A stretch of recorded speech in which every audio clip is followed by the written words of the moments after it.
Se você já se pegou em situações onde cada palavra era calculada, cada sorriso ensaiado, e cada gesto uma performance, talvez tenha sentido a pontada da qual Maquiavel falava.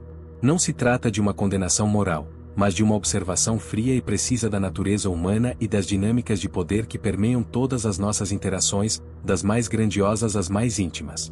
A sociedade, para Maquiavel, era um palco onde a autenticidade era vista não como uma virtude, mas como uma vulnerabilidade perigosa.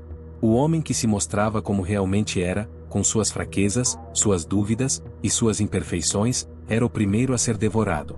Era o cordeiro entre os lobos. E para não ser devorado, você aprende a vestir a pele do lobo. Ou, pelo menos, a pele de um animal que os outros respeitem, ou temam, ou simplesmente achem inofensivo o suficiente para ser ignorado. Essa performance não se limita ao mundo da política ou dos negócios. Ela invade a sala de estar, a mesa de jantar, e até mesmo os relacionamentos mais pessoais. O marido que sorri e diz que está tudo bem para não ter uma discussão, a esposa que elogia uma roupa que odeia para não magoar, o amigo que finge concordar com uma opinião que considera absurda para não ser o do contra. Todos nós, em algum momento, vestimos essas máscaras. E a cada vez que o fazemos, adicionamos mais uma camada à nossa prisão. A máscara que, a princípio, era uma ferramenta para sobreviver, torna-se a nossa própria pele. E o mais assustador é o momento em que você se olha no espelho e não reconhece mais o rosto por trás dela. O personagem se tornou o principal, e o ator, uma sombra esquecida. O preço desse fingimento é a fragmentação do ser. A alma não é um bloco monolítico, ela é um tecido delicado, e cada mentira a si mesmo é um fio que se solta. A cada vez que você se cala quando deveria falar, a cada vez que você concorda quando discorda, você está se dividindo. Um pedaço de você se apega à verdade, enquanto o outro se dobra à conveniência. E essa dicotomia interna gera uma tensão constante, uma dor surda que ressoa no silêncio da sua mente. É como viver com um espinho no pé, você se acostuma com a dor, mas ela está sempre lá, lembrando de que algo não está certo, de que algo foi perdido. A longo prazo, essa dor se transforma em um vazio. Um buraco escuro onde a sua verdadeira identidade costumava estar. Maquiavel enxergava essa dinâmica de poder de forma pragmática. Para ele, o governante que se apegava à sua bondade e à sua honestidade acabava perdendo o trono. O mundo não premia a virtude, mas a eficácia. E para ser eficaz, o príncipe precisava ser flexível, capaz de ser bom quando a situação permitia, mas também capaz de ser cruel quando a necessidade exigia. Mas Maquiavel falava do governante de um Estado. E quando essa lógica é aplicada à vida pessoal? Quando você se torna o governante de si mesmo, o que Maquiavel diria? Ele diria que sua maior responsabilidade é governar a si mesmo, e não agradar os outros. Que a sua maior virtude não é ser bom, mas ser íntegro. E a integridade, para Maquiavel, não se traduz em pureza moral, mas em coerência. Ser inteiro é alinhar suas ações com seus valores, mesmo que esses valores não sejam os que a sociedade espera. É escolher a sua própria verdade, mesmo que ela seja incômoda, impopular, ou até mesmo solitária. O inferno de Maquiavel não é um lugar de fogo e demônios, mas a eterna repetição de uma vida que não é sua. É o tédio existencial de viver um roteiro escrito por outros. É a dor de ser o ator principal em uma peça que você detesta. A ironia é que, ao tentar agradar a todos, você acaba não agradando a ninguém, nem mesmo a si mesmo. Porque o amor que você busca é um fantasma. As pessoas não amam a você, mas a sua performance. Elas não veem a sua alma, mas a sua máscara. E o dia em que a máscara cai, ou em que você decide tirá-la, é o dia em que você descobre a fragilidade dessa aceitação. É o dia em que o trono de papel desmorona, e você se vê de pé em meio aos escombros, finalmente livre, mas talvez assustadoramente sozinho.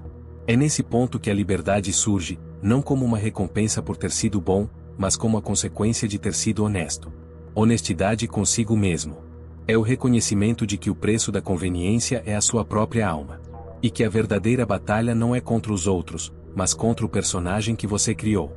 A libertação não vem de uma vitória esmagadora sobre os seus inimigos, mas de uma rendição à sua própria autenticidade. É a aceitação de que você não precisa ser perfeito, nem moralmente irrepreensível, nem adorado por todos. Você só precisa ser você. Com todas as suas falhas, todas as suas contradições, e todas as suas verdades incomodas. E no final das contas, talvez o inferno seja apenas a distância entre quem você é e quem você finge ser.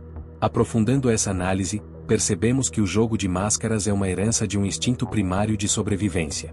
Na selva, o animal fraco se camufla para não ser notado. No nosso universo social, a camuflagem é psicológica. Adotamos personas que nos protegem de julgamentos, de rejeições, de conflitos. Mas qual é o limite entre autoproteção e autodestruição? A linha é tênue, frequentemente, invisível. Ao nos tornarmos peritos em moldar nossa imagem para o consumo alheio, perdemos a capacidade de discernir nossa forma original.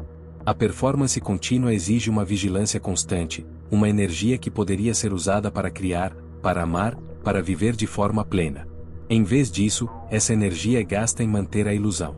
É a eterna vigilância do sentinela que guarda uma prisão da qual ele mesmo é o prisioneiro. A cultura contemporânea, com suas redes sociais e a valorização da imagem, exacerbou esse fenômeno. Vivemos em uma era de marcas pessoais, onde somos incentivados a criar uma versão idealizada de nós mesmos para sermos aceitos, admirados, por fim, consumidos.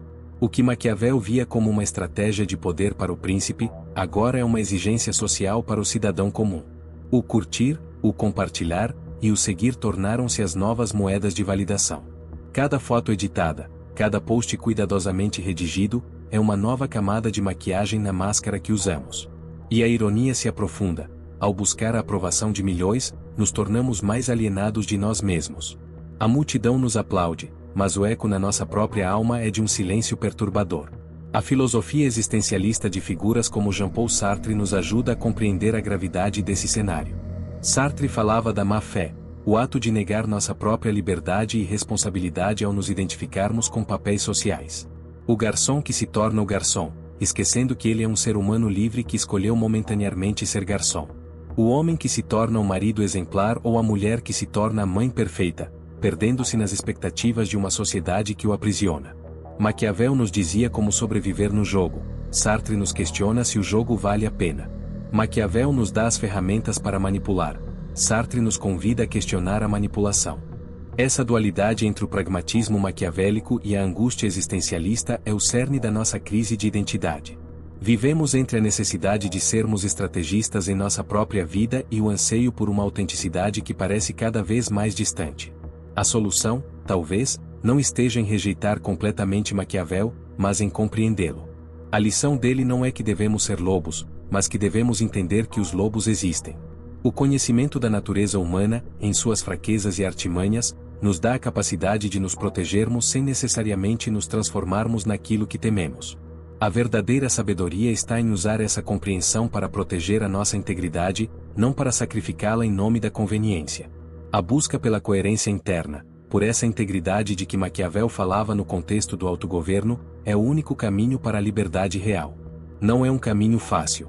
Implica em dizer não a convites, a opiniões, a pessoas. Implica em aceitar que nem sempre seremos amados ou populares. Significa abrir mão da segurança do rebanho para a incerteza da trilha solitária. Mas é nesse deserto que a alma encontra o espaço para respirar, para se manifestar sem a necessidade de um roteiro.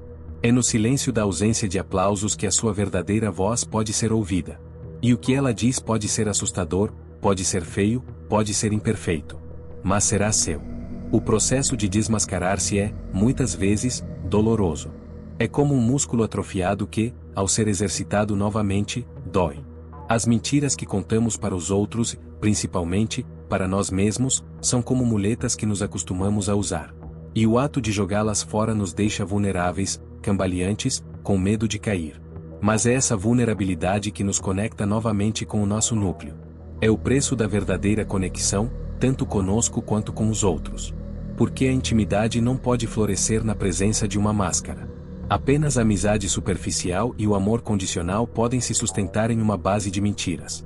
O amor verdadeiro, a amizade profunda, exigem que nos vejamos uns aos outros sem o disfarce, com todas as nossas imperfeições à mostra. E é nesse encontro de vulnerabilidades que a solidão se dissipa, não porque a máscara caiu e fomos aplaudidos, mas porque a máscara caiu e fomos, finalmente, vistos e aceitos pelo que somos, e não pelo que fingimos ser. O legado de Maquiavel, portanto, transcende a política e nos convida a um tipo de revolução pessoal. Uma revolução que não busca o poder sobre os outros, mas o poder sobre nós mesmos. É a subversão da lógica que nos diz para sermos o que os outros querem que sejamos, em favor de uma lógica interna que nos impele a sermos quem somos.